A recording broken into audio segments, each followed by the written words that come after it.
Hello, hello. It's gonna work this time. So, hi guys, Amarjot here. As you can see, I have been trying to start my new Your Voice Share Your Story series, and it hasn't been working on my business page because I don't have an ad participant button. So I have jumped on to my personal page, and then I'm going to share it to my business page. So hopefully Ash will be joining soon. So this is a new series that I'm starting. I'm just going to quickly add this to my business page. This is a new Hey Ash, finally got you. I'm going to add you in a minute. I can see the add friend button. So this is the new series I'm starting called Share Your Story, and it's to celebrate the Your Voice event for women that's in London in the UK on Saturday the 2nd of December. And I wanted to celebrate it by helping you, sharing with you, giving you some gifts of discussions and interviews with women who are doing fabulous things in the world. They're like me and you, and they're going to be sharing their voice and what that means, and they're going to hopefully give you some of their own perspective around what's the definition of their voice, and how it can connect to you, how it can help you, inspire you, help to learn something that you might be able to apply to your own life. And if you're enjoying it, then please share it with other people. So I'm just going to quickly share this on my page, and I'm going to add lovely Ashlee.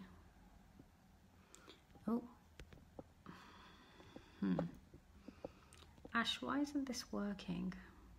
I'll bring Ashlee on. And it's connecting. Hey! Hi. How are you doing? Good. You? Finally. Yes. Finally. Yes, Tech I'm good, thank happens. you. Yeah, I know. I was like, shall I not do this? But no, there's no option to not I'm just do going to this. try and share this on my page, so just give me Go for it. a second. I'm going to do this too. And what was it? Your Voice. Can't remember what it's called. Your Voice series. So, Ash, I'll let you share and then jump in. What I was going to add is, if you're joining for the first time, if you're joining as usual, then please say hello. If you're listening to the replay, please say hello. Let us know what you think. Oh, that's not letting me post on that timeline. I think I shared it, but let me just double check. Okay. You have to share it from your business page, though. I tried on your profile and it didn't work. Okay, try again. I've changed it to public. Oh, you guys, technology is so funny, but we're definitely going to do this for you. If you're listening to the replay, you can just forward it. It should work now, Ash, because I've changed it to public.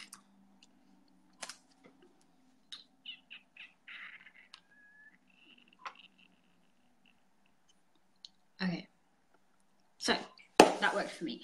And if you're listening for the first time in terms of seeing myself and Ash, as a reminder, my name is Amarjot. I am a coach. I love working with you guys to help you get from confusion to clarity and work on various aspects of managing your stress, tapping into that resilient part of you, that inner core part of you, that part of you that trusts yourself, that is confident, that goes with the flow, that part of you.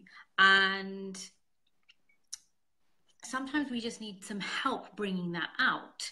And in the work that I've done and some of the stuff that I've experienced around stress management, around how we can help ourselves to manage life the way we want it to, despite any challenges that come up. What I've found with everybody and everything is that we are all different. we all have different we all have different experiences for starters. We're all individuals. We all have different challenges, experiences, ways we experience stress, whether, physically, mentally, emotionally, ways that we then behave as a result of it, ways that we feel as a result of it. And therefore, it's just natural to know that the way that we help to manage that stress in our lives is going to be different for everyone. And that's when I certainly work with people who are feeling stressed or want to feel more resilient and want to improve their performance. We always look at their way of doing things. There's never one way of doing something. And so that kind of got me thinking about, I'd read something about something that Ashley's going to talk about today. Just seeing some comments come up. Hi, Jordan. And so I will just kick off. So, Ash, hello. Hello. Would you like to introduce yourself first? Sure. I'm a lot of things. But first off, I'm a knitter. And I run my business, Ashlee Stitches, which is an online, it started off as me just like knitting in my house and kind of selling my stuff. Turned into an Etsy shop. And then from there, I now teach knitting. I'm a pattern designer for magazines. I publish my own stuff. And it's turned into this amazing business that is fulfilling a lot of my dreams and helping me a lot with expressing myself, confidence, and stress management. Definitely, and anxiety is kind of like my big thing. So, yeah. Cool. And so we'll hear more about the knitting and what that's even got to do with stress and how it can be an alternative to managing stress. First, I guess a question for you is, when I say, your voice or tapping into your voice, what does that mean for you? I'd love to hear a bit about that. I think growing up and even being a child, I was very shy and very nervous and very anxious. And I was just kind of born that way. Like that's just how I am. And I was very scared, despite, my parents' best efforts and despite everybody trying to help me. I just always really had a hard time speaking. I had a hard time expressing my feelings. And as I've grown and as I've found my passion, it's really opened that up for me. So it's really opened up my own voice, been able to express myself through creativity, first off, and then running a business and just growing in confidence has been able to really bring out a side of me I didn't even know existed. Wow. Yeah. Fantastic. Yeah. And what you said there, actually, that's what, you said something about creativity. Mm-hmm. And I think when we're stressed, we kind of, that's the first thing that goes. Certainly for me, if I'm feeling stressed, I get stuck in my head a lot. And I know that when I'm not stressed and when I'm in flow, when I'm feeling in sync and connected to myself, the creativity, whether it's in my work, whether it's what I'm doing, whether it's a hobby, whether it's, making jewelry or whatever, it comes easier. Mm-hmm. And yeah, it's a little bit harder when I'm stressed. So, and yeah, I know it's going to be useful for me. What's your view on that with creativity? I definitely get when I'm stressed and when I'm anxious, the two things go. First is creativity and second is self-care.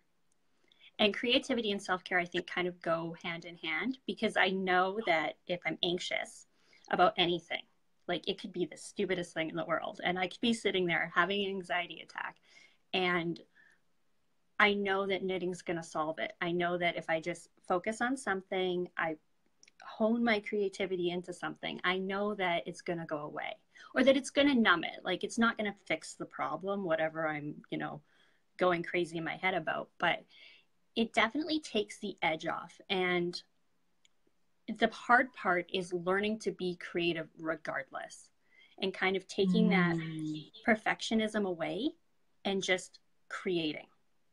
Because if you create, eventually you just get into that mindset and everything else fades away. Mhm. So how would you recommend people do that when you don't feel like it? Because that's certainly a thing for me.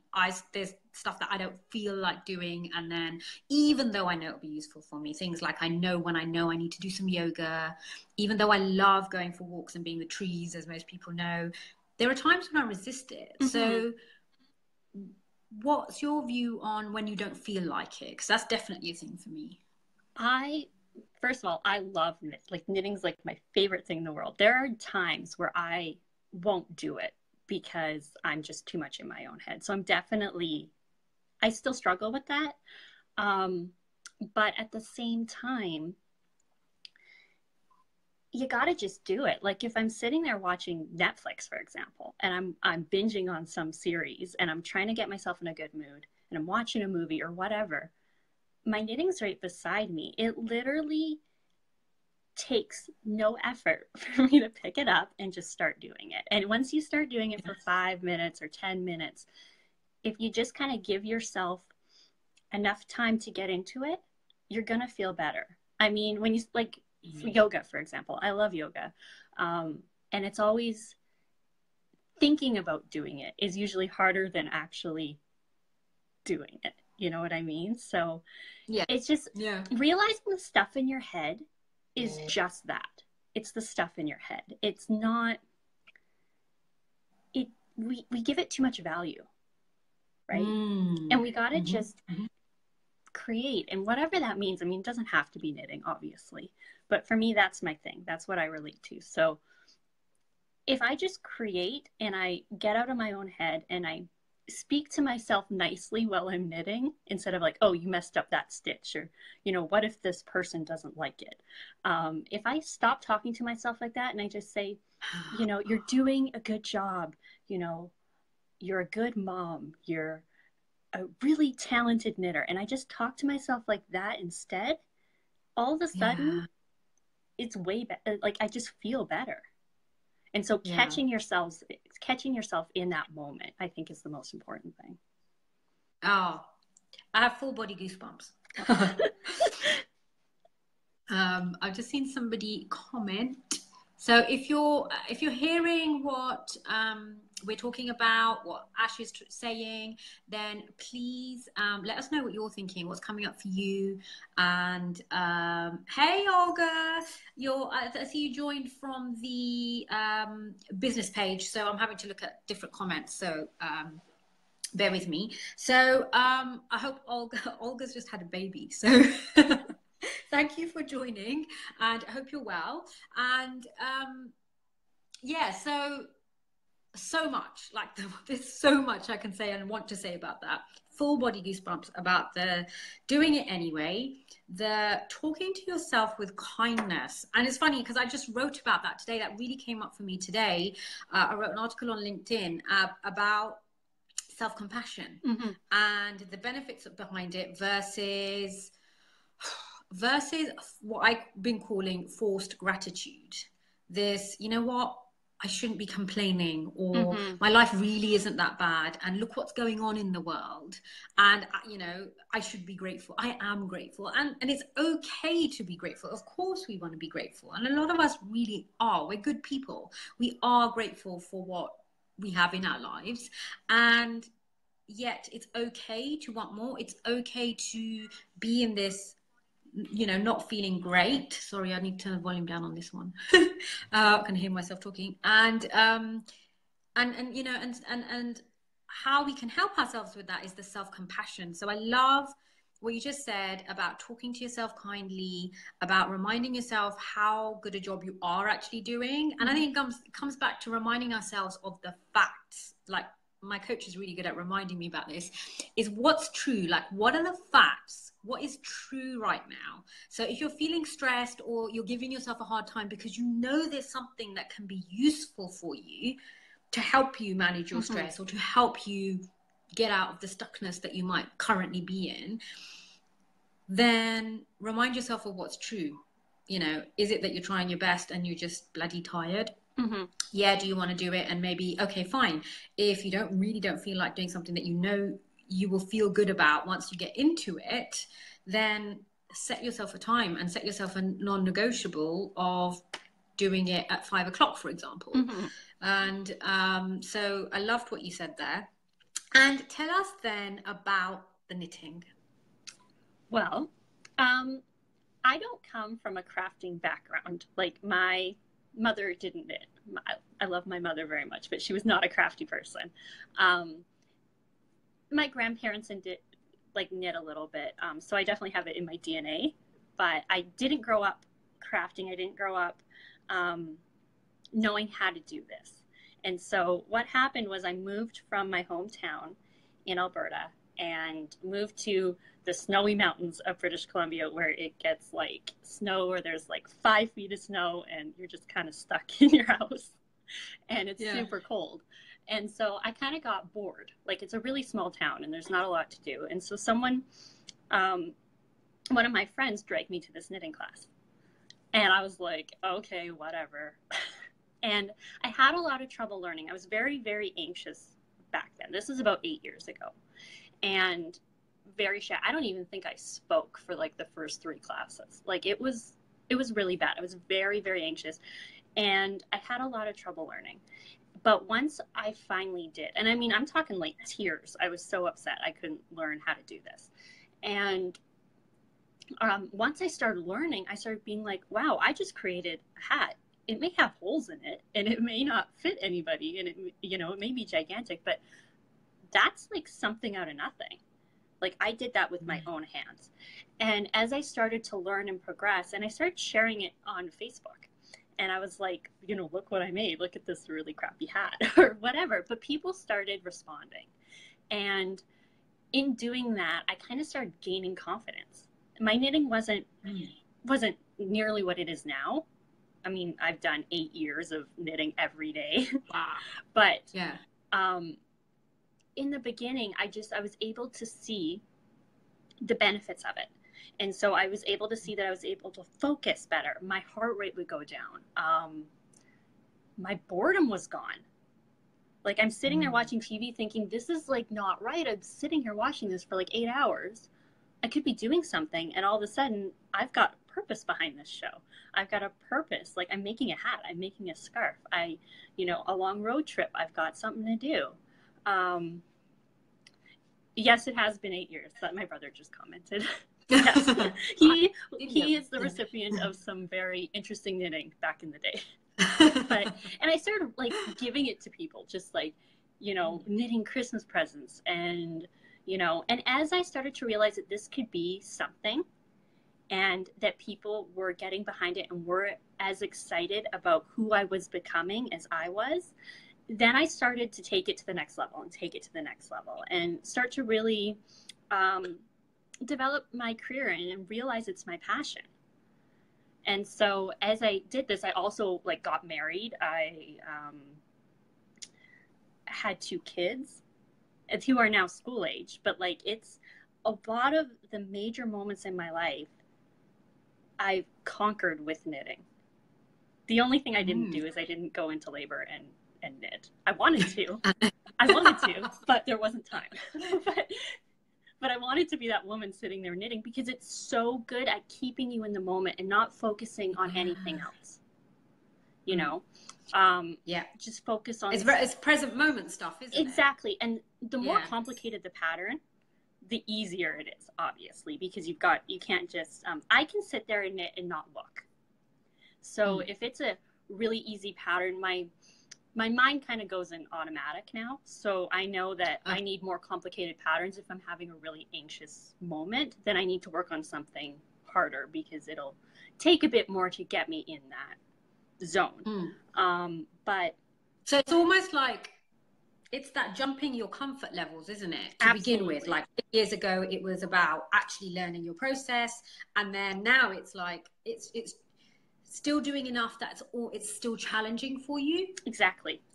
Otherwise you're into that boredom, and boredom is if that's what you get, if it is boredom, because boredom is another form of stress. Absolutely. So yeah, that's interesting. And I see a lot of people just sitting there, like watching Netflix, for example, being unhappy and feeling like crap at the end of the day, because they haven't accomplished anything. And I just think, you know, there's so much. If you want to sit there and watch Netflix, I have no problem with that. But there's so much you could be doing in that time, where eventually what happens is you don't need the outside stimulation, you know, to kind of fix what's inside, because really that's what it boils down to, right? Is if you're unhappy inside, and we're trying to numb it with all these other things, why not numb it with something positive? Whether that's yoga, whether that's creating somehow, like just being creative. I think we all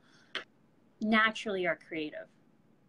That's my personal opinion. I mean, you look at a child and you look at how they're like coloring all the time and building and stuff. That's because that's how we're meant to be. We're meant to create. We're meant, and when we feel that that's not appropriate, or we, for whatever reason, we've numbed that part of ourselves, that's when anxiety comes. That's when you don't feel right, when you have low self-esteem. It's because you're not honoring something in yourself. Yeah. I thank you for that. And I could talk forever. I've just had a reminder come up. I've got 15 minutes before my next call. It's the technology issues, unfortunately. So many things. So firstly, if what we want to do is watch Netflix, then brilliant. Like if that is how you feel happy, then fantastic. Definitely. What I found is I went through a phase of, yes, I would binge watch stuff, and then I wouldn't watch anything because I felt like I was wasting my life watching TV. And now I feel like I've found a balance. Like I'm okay to let myself watch TV or watch something that I want to watch. And for me, because then otherwise I will just carry on watching it. So I'll watch something consciously. I'll choose if I want to watch a series or if I want to watch an episode of something, and then I'll go off and do something else. And there's definitely something about the being creative, as that we were born to be creative. And so many lessons that we learn from children, for sure. And how we can tap back into that. And there was something about creativity, about stress. So what you were saying about, you know, the connecting to the, you know, how things like anxiety might come up, and because we stop ourselves and we numb ourselves. And it's, you know, I love hearing that, not because it's a nice thing to experience, but because I talk about that a lot as well, and about how much easier it is to numb ourselves. And hi, Maria. And, you know, and it's just less painful if we just don't feel what we're going through. And yet we could go and look at why all of that's happening. And that can be useful, right? That can be useful. Thanks, Maria. I love my rings as well. So that can be useful. The other thing we could do, and one of my favorite coaches, Steve Chandler, talks about this a lot, is just go and find a project, go and do something that's creative. Like, just go and find it, go and do it, and then, but have it with enough of a challenge that you're not still bored or that you're put off by it. Exactly. So something that's slightly scary. And like, you know, what you were saying, like your tears of learning, we need something to keep us going.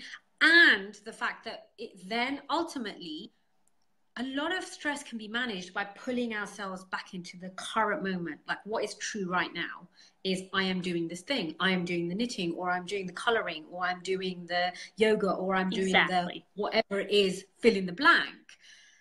And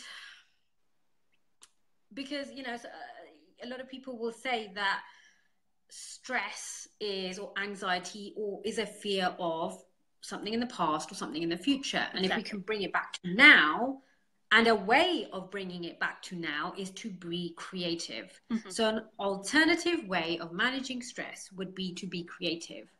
And one of those ways is to knit. Exactly. And so what would you say to people who... So I remember learning how to knit. I can't remember who taught me, because I had a lot of aunts that were older, like my grandmother's type age. So I know somebody taught me how to knit. I can't remember who it was. I think it was my dad's sister. And I remember doing it as a child, like pre-teens. I remember doing it, and I could probably do it now, but I would I would be in that learning, very much sort of beginner phase again. What would you say to somebody who's like, well, knitting, what are you on about? What would you say to somebody who says that, and like, why on earth should I consider that as something to take up? Well, I would say this. I would say that for people who have really busy minds, something like sitting there meditating isn't always going to work, because it's really hard to shut that off. And for me, I'm constantly using my hands, so I have a really hard time not using my hands. And it's really good for just sitting there and focusing. And it's not something that's just reserved for old ladies. I mean, I'm obviously not 90 years old. I always say you make knitting sexy. Thank seriously. you. That's like your pictures. You are a model, like, for the knitting. I mean, it's like, hello.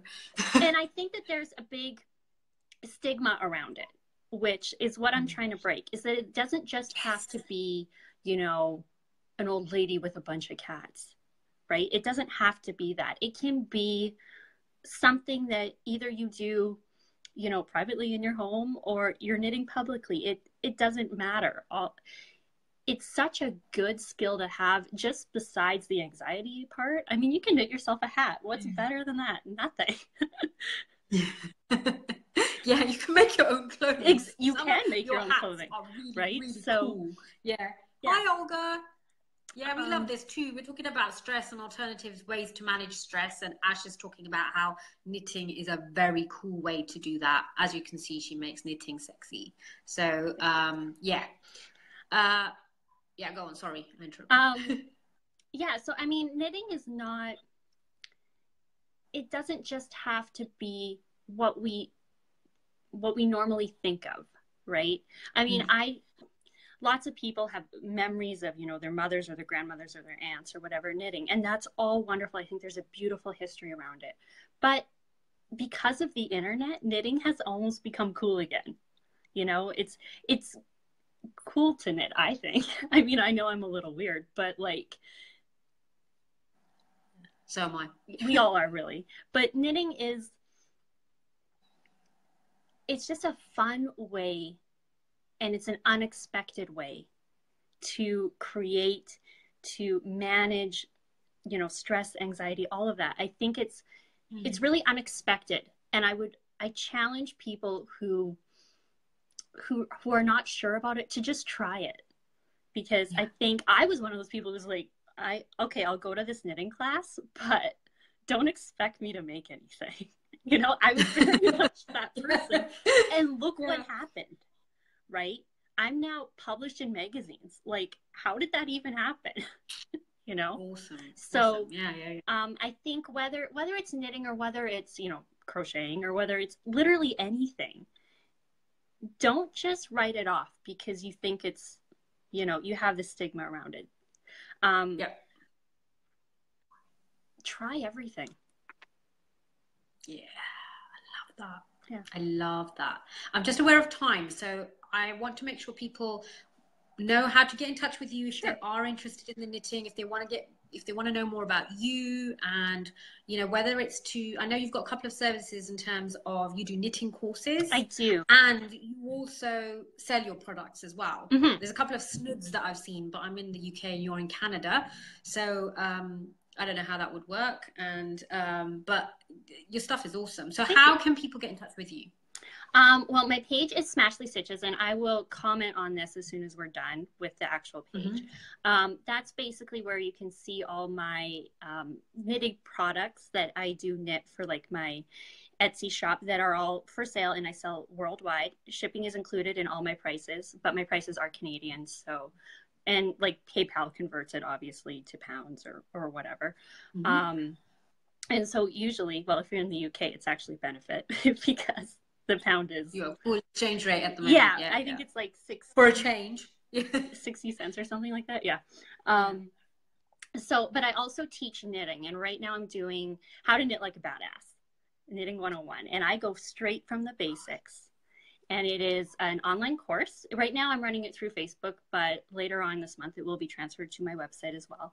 And you get videos, you get, you know, access to me to help you walk through. any trouble that you have. You get a really awesome textbook that goes along with it, a digital textbook. And I've also started offering kind of an upgrade package to it, which is where I send you the supplies to get knitting so that you don't have to go through a store and be like, what is this stuff? So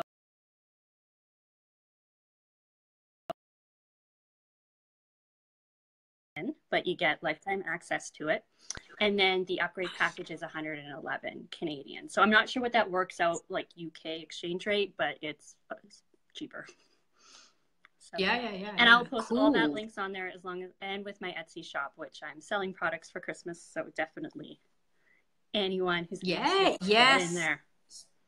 Timing for Christmas, seriously. It is cold in the UK. It's cold in Canada. It's very cold if you're in Canada. Watching somewhere else. Sorry? It's very cold in Canada. I think it was minus 18 this morning. I was, oh my God. I was there in September. Yeah. And there were snowstorms in Alberta. It was amazing. It had to be cold there. Otherwise it wouldn't have been, there needed to be snow. Otherwise it wouldn't have been as fun. But it's getting cold here, winter hats and stuff out. And, you know, it's amazing stuff. So have a go. Stress alternatives are basically what you find interesting. What is your alternative? What helps you to manage your stress? You don't have to do it the prescriptive way. If something doesn't work for you, try something else. Try something creative first. Sorry, we're like voicemails and things. Try something creative. And if it doesn't work, try something else. Maybe it's too easy for you. And ultimately what we're saying is, a great way to manage stress is to do something now, in the moment, right now, with all of your attention and all of your focus. And that can be anything. It can be your work. It can be who you're talking to. It can be to try a new thing that you've wanted to try, a dance class or a yoga move or, you know, the knitting, whatever that might be. What's coming up for you, Ash? I was just saying that it can even be as simple as sitting there and cuddling your toddler. It can be that simple, or talking to your best friend. That moment. You know, just being in that moment. And sometimes it doesn't have to be, you know, sitting there knitting a blanket. Sometimes I, you know, will stop knitting a blanket and go have a chat with my bestie because that's what's going to help in that moment, you know, or cuddle my kids, you know, just being in the moment. Yes. Oh, I love that. Thank you. And I just want to say a massive thank you. Olga saying, my mum taught me knitting very young and I agree it's a great stress reliever. Yes, Olga. I have to try it again. I'm going to try it again. You should. I'm going to try it again. And I just want to say a massive thank you for kicking off the Your Voice, Share Your Story series. You know, this is a way to inspire people to share their story, to look at things from a different way. And hopefully our conversation has inspired people to think about their stress differently, has given them some ideas of what else they can do. If you're listening to this, or if you're listening afterwards, then let us know your alternatives. Like, what are your ways that you like to do things that maybe aren't what you would even think about is your stress response or your stress management, but you're doing it anyway. This is the other thing. We already know what we need. I completely believe that we already know what we need. Our body knows what we need. And a lot of the time we're already doing it. We just don't consciously realize this at times. So then, you know, we kind of look for a way to fix what we think is wrong with us. When actually, if we come back to how am I feeling right now? What do I know is true? What do I need right now? We actually have it. We know what we need to know. Exactly. So on a final note, if you want to come to the Your Voice event on Saturday, the 2nd of December in London, in the UK, then you still have time. There are still some discount tickets left over, only £49 for the whole day. There's going to be 5 of us talking about the depth of our voices, how we connect to ourselves, what happens when we get stuck, and then sharing it with you. There'll be opportunities for you to share your voice if you wish, or you can sit back and watch. So whatever, and learn and absorb and take it in. And thank you so much, Ash. Thank you for having me. Oh, you're welcome. And I'll see you soon anyway. I will talk to you soon. Totally. We're part of the same coaching groups. Yes, so I will speak to you soon. Thank you so much. Bye, guys. Thanks, guys. Bye.